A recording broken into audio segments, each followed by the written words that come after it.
ახლა გაგაცნობთ ქართული კულტურის სიახლეებს, ლიქართ ხოლთ. საქართველოს მწერალთა სახლში იუსტიციის სამინისტროს ეროვნული არქივის გამოცემის პრეზენტაცია გაიმართა სახელწოდებით იოსებ მამაცაშვილი მოგონებები 1921 წლის თებერვალი-მარტი.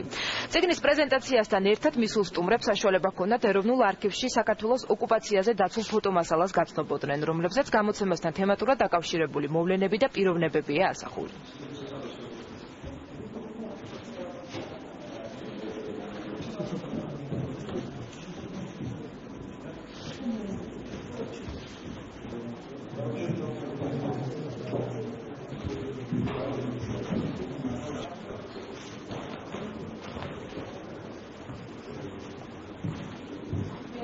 ამჯერად ჩვენ შემოგთავაზებთ სამხედრო ინჟინრის იოსებ მამაცაშვილის მოგონებას ჩანაწერს, რომელიც მან წარუდგინა საქართველოს პირველი დემოკრატიული რესპუბლიკის მთავრობის ერთ-ერთ მინისტრს და მასში აღწერა 1921 წლის ომის თავის თვალით განახული ომის გარკვეული პერიპეტიები, ასევე ქართული არმიის უკანდახევა, შემდეგ საკუთარი ემიგრაცია თურქეთში. ეს ხელნაწერი იქნა აღმოჩენილი და დღეს გამოცემული.